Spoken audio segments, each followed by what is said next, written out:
श्री राधा वल्लभ लाल की जय। श्री हरिवंश चंद्र महाप्रभु की जय। गुरु जी महाराज की जय। सभी रसकाचार्यन की जय।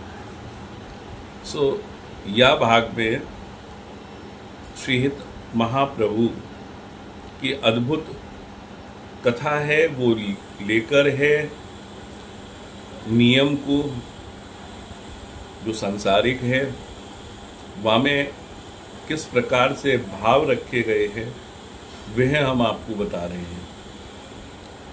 तो एक बार जब अवस्था 11 वर्ष के लगभग होगी महाप्रभु की, ये सेवा में पिताजी के साथ में व्यास मिश्र जी के साथ मंदिर में है, और वही समय इनके ताऊ नरसिम्ह आश्रम जी को प्रवेश भयो, और नरसिम्ह आश्रम जी वह अद्भुत दृश्य को देख के और राधा नवरंगी लाल जी के लाड़ लड़ाते हुए पिता पुत्र खड़े हुए बड़े प्रसन्न हुए, और उन्हें देख के उनके छोटे भाई व्यास मिश्र जी अति उत्साह में, भैया दादा आप बहुत समय के बाद पधारे हो, आप आओ तो हमें बड़ो आनंद आवे है। या भाव से उन्होंने हित महाप्रभु से भी कही कि जाओ ताऊ जी के चरण धूल लो। तो हित महाप्रभु जैसे ही दौड़े हैं तो नरसिम्ह आश्रम जी ने उन्हें अपनी गोदी में बैठा लिया और उन्हें निहारते रह गए। फिर उन्होंने कही, क्या हुआ, क्यों रोका नहीं। फिर उन्होंने कही कि अरे व्यास तुमने ये क्या कियो। तो व्यास मिश्र जी बड़े चौंक गए कि मैं मेरा क्या अपराध बन गयो, मेरी कोई भूल हुई हो तो तात मुझे बताओ जाकू मैं सुधार सकूं। तब नरसिम्ह आश्रम जी बोले कि ना रहन दो, ये तो ठाकुर जी की लीला है और प्रीत की ऐसी रीत है ठाकुर जी से प्रेम की, अब मैं क्या कहूँ। नहीं, बोले आप कहो तो सही क्या बात है। तो वापे उन्होंने कही है कि मैं तुम्हें सेवा करते हुए पिता पुत्र को देखो तो मन में बड़ी चित्त में प्रसन्नता सी भई, पर जब मैंने जाए अंगीकार कियो, जाए लाला को बिठाया अपने पास, तो मैं देख रहा हूँ यह यज्ञोपवित तो जाने धारण ही नहीं कर रखा है, तो ऐसा क्यों कियो व्यास। तो व्यास जी बोले कि ये एक ऐसी घटना हो गई कि वाह वजह से मैं पीछे रह गया, पर अब आप आ गए हो तो आप बताओ। तो बोले नहीं, क्या घटना हुई ये बताएं आप। तब उन्होंने बताई कि ऐसे एक दिन आ जाए सेवा की बड़ी उत्कंठा भई, और ठाकुर जी की ऐसी कृपा भई कि यह ठाकुर जी स्वयं प्राप्त हुए हैं, ये राधा नवरंगी लाल, और इन्हें प्राप्त करने के लिए यह कुआं में कूद गयो। तो व्यास जी की जैसे ही निकली है बात, नरसिम्हा जी हतप्रभ रह गए, बोले कुआं में कूद गयो। बोले हाँ दादा, और वह समय तो स्थिति मेरी भी ये है कि मैं भी कूद जाऊं, क्योंकि ये एक डुबकी लेने के बाद ऊपर भी ना आया हो है। ऐसे जाके मित्रन के साथ में खेलते में ये कूदो है, तो पड़ोसी ने मुझे रोक लियो और मैं नहीं कूद पायो, और कुछ समय के बाद ऐसा लगो जैसे कुआं में सूर्य देव ही स्वयं प्रकट हो गए हैं, और वह प्रकाश के साथ में ये ऊपर लेके राधा नवरंगी लाल जी को आयो है। तो बाद दिन से जो सेवा है ये कर रहो है, क्योंकि मुझे भी ये डर लगो कि जाए अगर सेवा से दूर रखो तो ये कोई और ऐसा कार्य ना करे कि अभी तो कुआं में कूदो है, कहीं ऐसी गलती ना कर जाए। तो वह डर से मैं जाए सेवा से दूर ना रखूं, या लिए जाए सेवा में लियो ये मेरा अपराध बनो। नरसिम्हा आश्रम जी बोले ना कोई बात ना है, पर एक बात ध्यान रखो कि जब तक यज्ञोपवित ना होवे तब तक आप कभी भी सेवा में नहीं जाना चाहिए। तो यहाँ उनको कहने को अर्थ हो कि जैसे राख में अग्नि दबी रहे, तो संस्कार के बाद जैसे कि भाई हवा लगे तो अग्नि प्रकट रूप में दिखने लगे, ऐसे ही ये संस्कार होने के बाद जो आपके पूर्व के संस्कार हैं, जो गुण हैं, वह प्रकट होने लगेंगे। और यही बात को लेके इन्होंने, जब उन्होंने ये संस्कार करने के लिए कहो कि भाई ये यज्ञोपवीत आप ही कराओ, क्योंकि नामकरण भी आप ही ने कराया, तो बड़े विधि विधान के साथ में उन्होंने मंडप बना के और वह मंडप में यज्ञ आहुतियों के साथ में श्री जी महाराज को यज्ञोपवीत संस्कार कराया। और यह यज्ञोपवीत होने के संस्कार को ये एक बड़ो चमत्कार ये भयो कि एक दिना जब हित महाप्रभु शयन कर रहे, तो शयन में ही प्रिया जी की ध्वनि उन्हें सुनाई दी है। वह मधुर ध्वनि में कह रही हैं, हरिवंश उठो, हरिवंश उठो। तो जब ये चौंक के उठे हैं तो इन्होंने देखो प्रिया जी को, अरे मेरी स्वामिनी, मेरे प्राण, आप यहाँ पे? बोले हाँ हरिवंश मुझे आनो हो, क्योंकि जा कार्य के लिए तुम या धरती में या लोक में आए हो, वह तो तुम्हें करना ही है, और वह मैं तुम्हें निर्देश देती रहूँगी समय समय पर। तो वही कार्य से मैं तुम्हारे पास आई हूँ। तुम आपने इतनी कृपा करी, इतनो कष्ट उठायो कि आप यहाँ पधारी हो, तो बताओ मेरे लिए क्या आज्ञा है। बोले, प्रिया जी बोली कि जो मेरे प्रियतम के अदरन की बंसी है, अगर वह कोई को गुरु बनाएगी तो गुरु कौन हो सके, तो वही लिए मैं स्वयं आई हूँ तुम्हें गुरु दीक्षा देने, और मैं तुम्हें एक मंत्र दूंगी। तो हरवंश महाप्रभु बोले कि मंत्र की क्या आवश्यकता है, आपकी इतनी तो कृपा है मेरे ऊपर।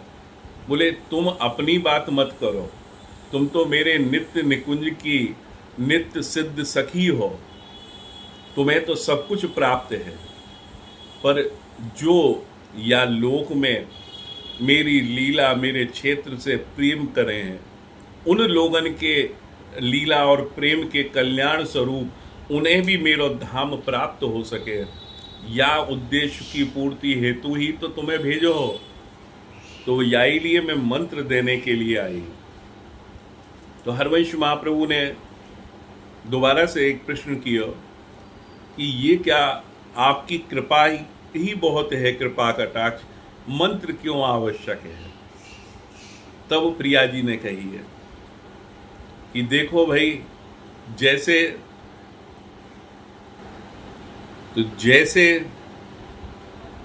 कि अगर बात कही जाए कि कोई भूखो है,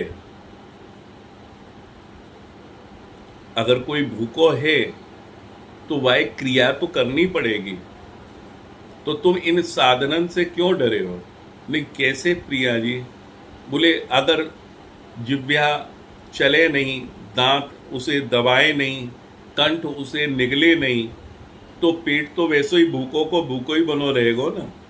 अगर मैं भोजन भी परोस के रख दूं, तो ये केवल मंत्र ही नहीं है, मंत्र के बाद में भी ये साधन आपको बनाने हैं और बताने हैं। तो बोले कि आपकी कृपा जहाँ पे हो गई तो वह वैसे ही प्राप्त हो गयो। तो बोले यही लिए मैंने तुम्हें ये उदाहरण अभी बताया है। तो बोले मैं आपकी बात समझ गयो कि यहाँ में क्या करना है, कैसे करना है।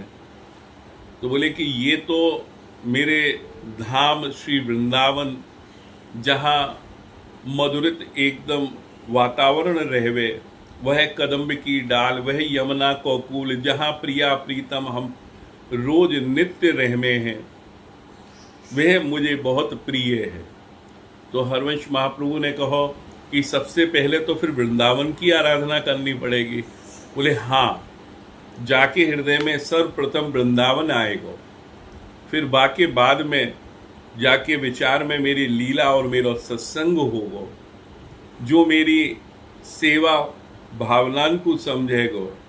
तो या प्रकार से उन्होंने बहुत कुछ हरवंश महाप्रभु को बतायो, जो कि हम कभी अलग से आपको एक वीडियो बना के फिर बताएंगे, क्योंकि ये बहुत विस्तृत क्रम है मंत्र के बाद को। तो यहाँ पे हित महाप्रभु वह बात समझ गए, फिर भी उन्होंने शंका जाहिर करते हुए कहो कि अगर जीव को मंत्र दे दियो तो कल्याण हो जाना चाहिए। बोले जीव को मंत्र देने से कल्याण हो तो होगा ही होगा। और बाको उदाहरण भी मैं तुम्हें देती हूँ कि जैसे कोई कुआ अगर जल से पूरा भरो भयो है और बा में कोई कठोर पदार्थ तुम रखोगे तो वो जल निकल के बाहर चलो जाएगा और जो ठोस है वो नीचे जाके बैठ जाएगा। तो यही प्रकार से ये मंत्र को देने में शंका मत करियो कि क्योंकि तुम ये सोच रहे हो, मैं समझ रही हूँ कलयुग में सभी के पास में काम, क्रोध, मद, लोभ ये सब हैं, तो ये जल पहले से ही भरो हुए हो। पर जब ये मंत्र पहुँचेगा तो ये सब विकार अपने आप निकल जाएंगे और हृदय में वह मंत्र अपनो स्थान अपने आप ग्रहण कर लेगा कि जैसे जल में कठोर तत्व नीचे जाके बैठ जावे है, तो ऐसे ही यह यहाँ पे हृदय में बैठेगो। तो हरवंश महाप्रभु बड़े हतप्रभ भाव से बोले कि अब आप मुझे कृपा करो और मुझे बताओ वह मंत्र। तो प्रिया जी ने उन्हें सर्वप्रथम कान में वह मंत्र कहो और कहो कि यह तुम्हें दृष्टिगत भी होगा यह मंत्र, और वह मंत्र दृष्टिगत होगा तुम्हारे बाग में ही जो पीपल को वृक्ष है और वो वाली डाली के उधर जो पत्ता है वहाँ पे मैं अक्षरस लिख के जाऊंगी। जाए तुम सुबह प्रभात में अभी स्नान करने के बाद करियो और जाप करियो, जो भी तुम्हारी शरण में आए और जो भी मेरी तरफ दृष्टिगत हो तो हो, जो मेरे वृंदावन से, जो मेरी लीला से थोड़ो तनिक भी प्रेम करे, वह जीव के कल्याण के लिए या तुम देते जइयो, जा में कोई शंका न आए। ऐसे भाव से प्रिया जी ने उन्हें समझाया और बोली कि आगे भी मैं तुम्हें निर्देश देने के लिए आऊंगी और अभी मैं जा रही हूँ। तो हरवंश महाप्रभु बड़े वाह बेहल हो गए, न आप मोह छोड़ के मत जाओ। तब प्रिया जी ने उन्हें समझाया कि तुम तो हमारे बंसी के ऐसे ऐसे स्वरूप हो, हमारी नित्य उस वृंदावनी युगल उपासना को करने वाले हमारे बंसी स्वरूप मोहिनी के रूप में हो, और तुम्हारे मुख से ये निकले क्योंकि तुमने उन गोपियन को भी मोहन सम्मोहन में डाल दियो, तो ऐसो तुम्हारो रूप और गुण है।